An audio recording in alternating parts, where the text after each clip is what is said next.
ఉపాధ్యాయ MLC స్థానానికి స్వతంత్ర అభ్యర్థిగా పోటీ చేస్తున్న ఎల్ సుహాస్ని మేడం గారు కరీంనగర్, మెదక్, ఆదిలాబాద్, నిజామాబాద్ ఉపాధ్యాయ ఎమ్మెల్సీ అభ్యర్థిలో బరిలో ఉన్నారు.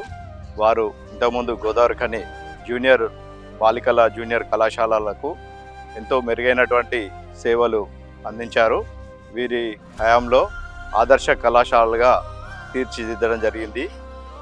జూనియర్ కళాశాల ప్రిన్సిపాల్గా, డిఈఓగా, వరంగల్ జూనియర్ కాలేజ్ ఆర్జేడీగా వారు ఎంతో ఉన్నతమైనటువంటి సేవలు అందించారు.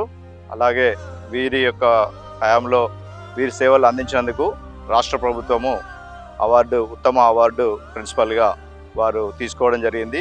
ఎన్నో జాతీయ అవార్డులు కూడా ఉత్తమ అవార్డులు తీసుకోవడం జరిగింది. వీరు ఉపాధ్యాయ ఎమ్మెల్సీ స్థానానికి ఎంపికైనట్లయితే ఇంకా ఎంతో అభివృద్ధి అనేది తప్పనిసరిగా జరుగుతుందని చెప్పి ఆశిస్తున్నాము. దయచేసి అందరూ కూడా, ఉపాధ్యాయులందరూ కూడా మొదటి ప్రాధాన్యత ఓటును వీరికి వేయాలని నేను ఆశిస్తున్నాను. Thank you.